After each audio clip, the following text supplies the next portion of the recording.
अष्टम स्कंद प्रथम अध्याय राजोवाच हरसे अभिमनु सुत रम पुलके कृतकृत्य सुखचरणे कर देई बोलई निस्तरिली मुई विष्णु चरित तुम्भ मुखे शुणिली अदृष्ट सुपाके भमुनि दया कर मते मरणु तरिबि जे मते मोठारे स्नेह बह जेबे प्रसन्न चिते कह एवे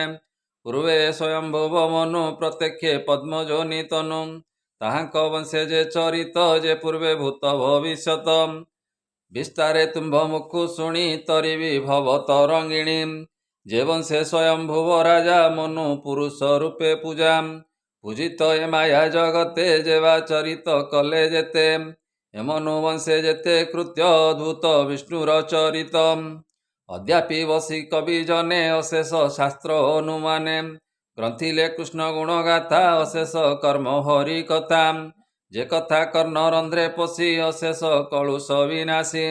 जे मनु अंतरे से कथा विष्णु चरित साधु गाथा जे वर्तमान जेवा भूते जे अबा कले भविष्यते सकल कह मुनिवर ए भव सागर उधर बादाराणी रुवाच एमते परीक्षित आगे सुख कहती अनुरागे प्रथमे कल्पे मु संपादी कहली स्वयंभुव आदि ए षड मनु वंशे जेते वेदादि मनुष्य पर्यन्ते आद्यंत मध्य कले जेते पूर्वे मु कही अछि तोते आकृति देव हुतिबेनि मनु दुहिताबेनि भग्नि धर्म ज्ञानर उपदेशे परम ब्रह्म निज अंशे यज्ञ वराह कल्पे पूर्वे जन्मिले देवहूति गर्भे कपिल रूपे कले जेते पूर्वे मु कही अछि तोते आकुति देव हुतिबेनि जे अबा कले पूर्व ज्ञानी से कथा शुणन उपवर हरिचरित सुधासार जे स्वयंभुव मनु राजा विष्णु प्रसन्ने महातेजा से पत्नी सतरूपा संगे विरक्त चित काम भागे बने पशिले तप अर्थे जे पतिव्रतार समेते सुनंदा तीर्थे एक पादे भूमि स्पर्शे दृढ़ बंधे गगन गते मुख करी चंचल चित्तकु निवारी सुघर तपे रहिबने से राजा विचार मने जे हरिये विश्व संसारे चेतना रूपे हृद परे चेतना अचेतन रूपी जाग्रत स्वप्न मध्य व्यापी ब्रह्मा न जाने जार अंत तेणु से भोलाए अनंत ए विश्व आत्मा जार हुए सत्य विराजे निज दे सृजई पालई संहारे बालक लीलारे विहरे देखंता प्राणी को न दिशे दृश्य अदृश्य रूपे मिशे सकल रूपे जार वास विभवे जेने घटाकाश से सर्व प्राणी को मंदिर जिमुत मध्य जेने नीरम सुपर्ण पृष्ठे तार गति ज्योति मध्य दिव्य ज्योति आद्यंत मध्य जार नाही स्वकीय भेक तार काहीं निमिषे अंतर बाहारे माया मोहन संसारे ए विश्व ज्योति से बोलाई विरक्ति आत जात नाही से विश्वमय पुरोहित विश्व सृजने उपगत विमोह मोह पासे छंदी जार क्रीडारे विश्वबंदी स्वयं परम ज्योति अज परम पुरुष विराज जीवर जन्म आदि जेते धरई आत्मगति अर्थे नीरव चेष्टा विवर्जित स्वभावे इच्छई जगत ए भाव जाणी ऋषि जने कर्म इच्छन्ति दृढ़ मने जे भाव कर्म फल बळे जेणु से भजन्ति निश्चले ईश्वर भावे कर्म कले निर्गुण लभंती से भले इच्छा करती प्राणी कर से भावे भजे दुराचार आत्मार आत्मा पूर्ण अर्थे जे तांको भजन्ति जगते केवे भ्रष्ट से नुहंती अंते लभंती ब्रह्म गति सकल आत्मारे ईश्वर स्वभावे नाही अहंकार पूर्ण अनादि निरंजन काहार नुहे से अधीन स्वभावे निज मार्गे रहे के चिंती थाई अन्य देहे एणु से संसार रसार तापादे मोर नमस्कार श्री शुकवाच हेमते ब्रह्म भागवते से स्वयंभुव दृढ़ चिते चिता करती तप बले सुदृढ़ समाधि निश्चले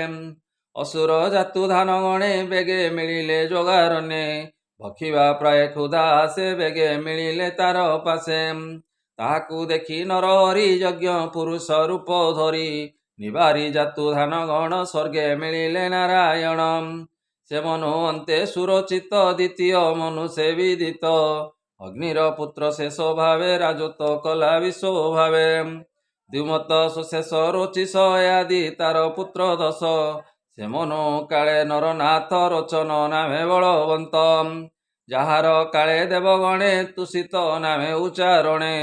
ଋଷି ଯେ ଉର୍ଜ ସ୍ତମ୍ଭ ଆଦି ସେ ସପ୍ତ ଋଷି ବ୍ରହ୍ମବାଦୀ ଯେ ଦେବ ଶିରା ନାମେ ମୁନି ତୁଷିତା ନାମ ତା ଭାବିନି ସେ ପତ୍ନୀ ଗର୍ଭେ ବିଭୁ ରୂପେ ବିଷ୍ଣୁ ଜନ୍ମିଲେ ଆଦି କଳ୍ପେ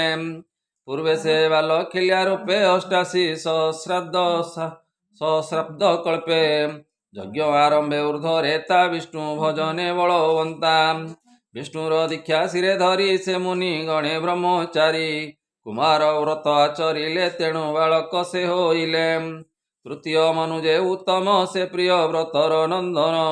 ତାର ସଞ୍ଜୟ ଜୟ ହୋତା ଏ ଆଦି ସର୍ବେ ବଳବନ୍ତା ସେ କଳ୍ପେ ସପ୍ତ ଋଷି ଗଣେ ବଶିଷ୍ଠ ଋଷିଙ୍କ ନନ୍ଦନେ ପ୍ରମାଦି ଆଦି ସପ୍ତ ସୂତ ସତ୍ୟକ ନାମେ ବେଦ ଶ୍ରୁତମ୍ ସତ୍ୟକ ନାମେ ଇନ୍ଦ୍ର ରାଜା ହରି ଭକତ ମହାତେଜା ସୁନୁଜା ଧର୍ମ ପତ୍ନୀ ଗର୍ଭେ ପୁରୁଷୋତ୍ତମ ରୂପେ ପୂର୍ବେ ଜନ୍ମିଲେ ସତ୍ୟ ଗୁଣ ତୁଲେ ଶୁଣନ୍ତୁ ଯେବା କର୍ମ କଲେ ଯକ୍ଷ ରାକ୍ଷାସ ଭୂତ ଗଣ ପ୍ରାଣୀକୁ କରନ୍ତି ଭକ୍ଷଣ